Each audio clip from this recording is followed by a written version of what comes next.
Hey guys, McMo64 here. Welcome back to another video.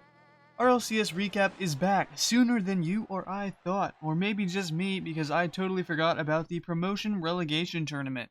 But let's get right into it.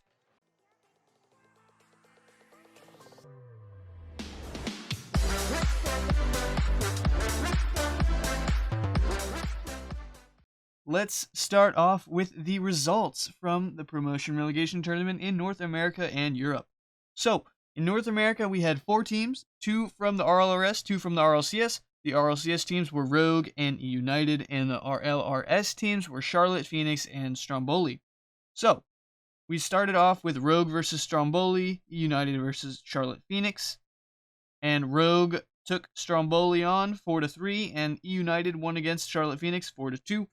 So that brought Charlotte Phoenix down to the lower bracket against Stromboli, who they swept, and then Rogue versus E-United in the winners finals, which Rogue took 4-2, bringing E-United down to the losers finals. And Charlotte Phoenix lost that in Game 7, so E-United and Rogue are back to the RLCS. So all teams will go back to their respective leagues before the beginning of this season. And looking at Europe, we can see the 4 teams are Endpoint, Karen, Stonkers, and Solary. Endpoint and Karen being the RLCS teams, with Karen being XTSM, and Stonkers and Solary are the RLRS teams. So we had Endpoint versus Solary and Karen versus Stonkers, and both of these RLRS teams swept their RLCS counterparts. So in the losers bracket, we have Endpoint versus Karen, and Endpoint took on Karen 4-2, so Karen is out, going to RLRS. And then we see in the winners finals, we have Solary versus Stonkers, and Solary took that in Game 7. Then we have Stonkers versus Endpoint, so Endpoint took that 4-2. So now we have one new team going to RLCS from this promotion relegation, and Endpoint is keeping their spot. So starting off with the top 5 plays of the week. In North America, play number 5 is Karma getting a top corner banger versus Stromboli. J-Pow tries to slow it down. Unfortunately, no one's at midfield now. It's a 3-2 in the box, and it's going to be towards the top of the net. Karma punishes Stromboli for overcommitting at midfield, and you can see Andy's the only one there in a reasonable position, and she's not going to miss that one very often. Finally, Karma again getting back involved in those plays, up 1-0 to start Game 3. Play number 4 is First Killer with a ceiling shot double tap versus Stromboli. Right, so much on the line in this matchup, even more so than just this series alone. When you look at a team like Stromboli, unsigned, oh, what a double from First Killer. He somehow maintains composure all the way through this, gets off the ceiling to get his flip, and gets the shot on target. An amazing display of mechanics. Play number 3 is Ajax with a double tap versus Charlotte Phoenix. In that opening game, that game had to feel especially like an eternity. Oh, As Ajax will get another. He did this in Game 1 to tie it, and now he's done it again very early on. Same situation, opposite side of the goal though. He's going to take that one across to the left and bring it back in as he crosses up on the ball. Beautifully placed shot. Play number 2 is Turinturo with a flip reset versus E-United. And somebody has to get to the net, but nobody ultimately does need to, because here comes Ooh. Charlotte, and this time Hoxer does not make a save that he made twice against Charlotte earlier. You know, I wasn't sold on Turinturo's performance in the first series that we casted with them, but Turinturo showing up big here in the first minute and a half, has that great reset, puts that right on the money on that top shelf in that corner. And the top play for the North American promotion relegation tournament is First Killer with a double tap versus E-United. Earlier on about those air dribbles and about the long clears, because when you're a team that has to start moving forward, we've got First Killer double tap from him, and he's starting to feel it yet again. There is the passing in the midfield that's been missing from Rogue's game. That little setup touch by Wonder gave First Killer the perfect line of attack, and he does. Going over to Europe, play number 5 is Carrion with a redirect versus the Stonkers. We need him.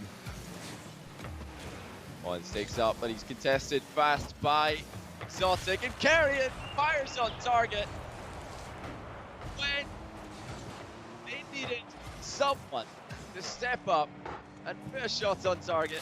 It's Carrion this time. The whole team's here to play, and we have got a game 6. Play number 4 is Stake with a backboard read versus Karen. Didn't have an answer. They had a couple. Stake gonna take flight. Only Metanoris Ooh. to beat, and he beats him.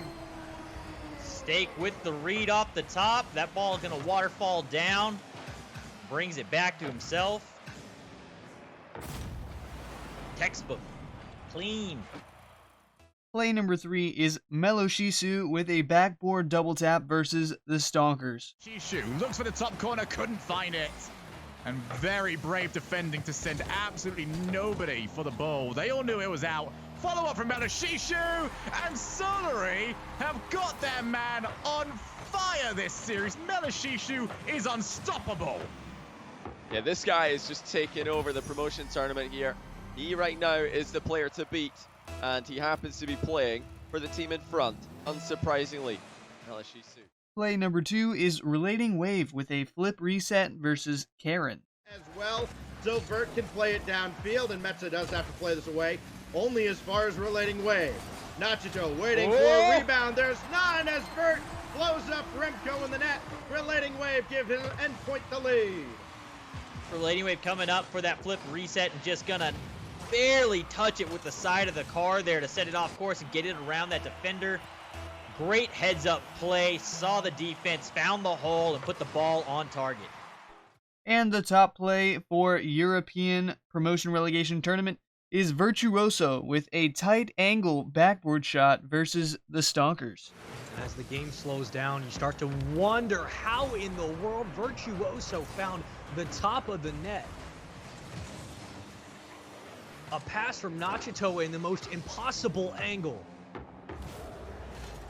That's just a beautiful redirect right there. That's hours and hours upon hours of training to be able to ring that one home. And Now it is time for the CSK Pirate Rocket League Fact of the Week. When customizing your car in Rocket League, there are over 10 billion different combinations that you could have, making this one of the most customizable games in history. And onto the player spotlight. For this one, I chose Meloshisu. An RLRS team coming into this one. This European team charged their way into RLCS, and Meloshisu was on fire all day throughout their matches. In our first player spotlight play, we have a speedy backboard read versus Endpoint. The North American promotion playoffs, and I expect that will be a big part of today's series as well. Look at this shot by Meloshisu. I always get his name wrong. And that is going to be 2-1 for Solary. Very impressive speed off the backboard.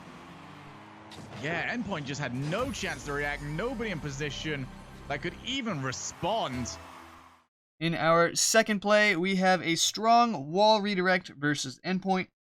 Relating Wave decides to power the ball long, but Exotic already on the wall. Great transition. That's going to go straight for the net. And have Endpoint been caught out again? Yes, they have.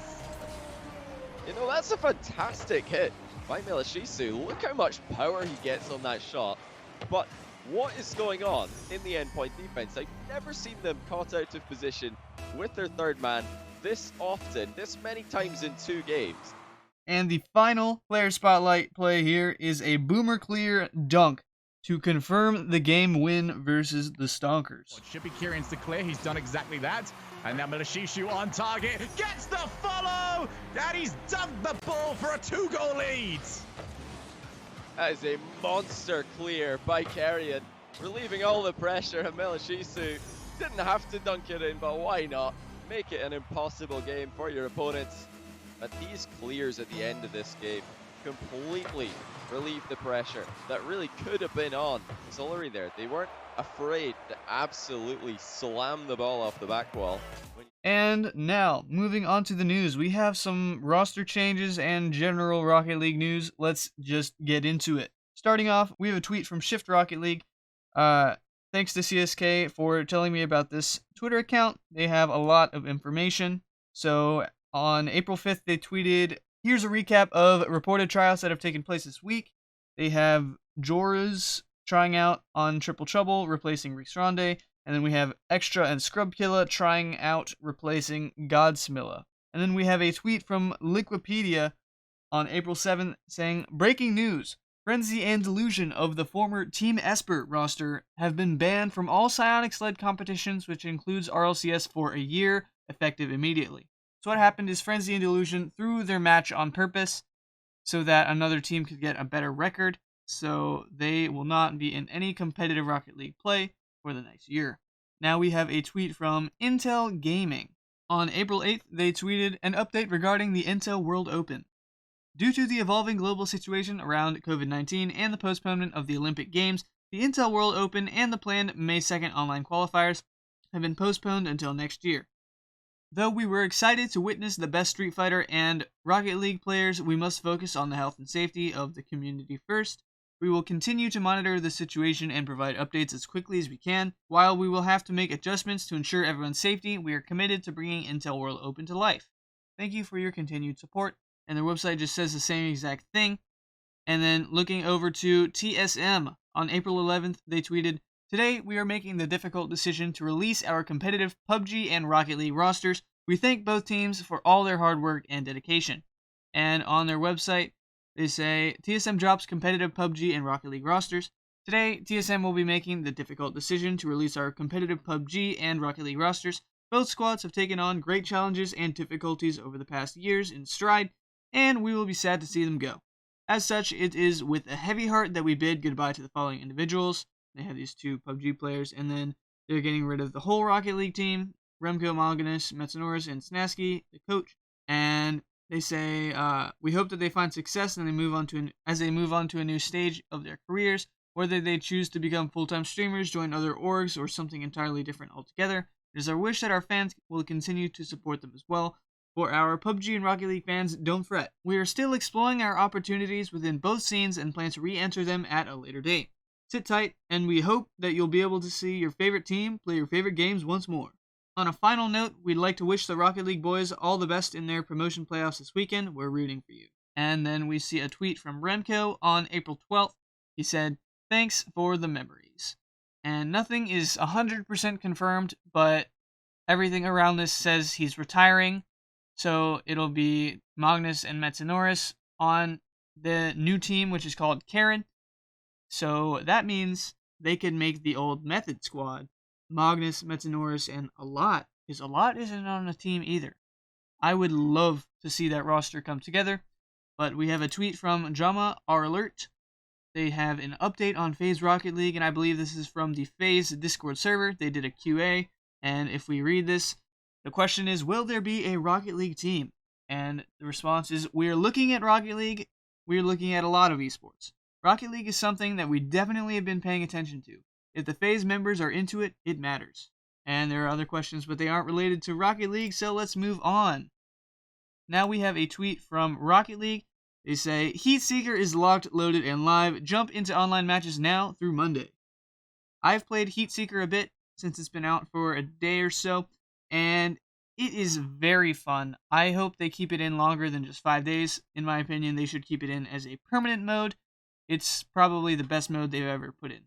And if we just look at Liquipedia, we can see there are some rumors that are going around. So it is possible that First Killer will be moving from Rogue to Cloud9. And obviously, if someone's replacing a player on Cloud9, someone has to go. So the rumor is Torment once again. And it's possible that Seabass leaves Flight, Godsmilla leaves Singularity, and Luke leaves Mirage. And then going over to Shift RL. They have a lot of good information, so just a couple things that stood out to me. They tweeted, "We wanted to inform our fans that you might see a different starting roster during off-season tournaments.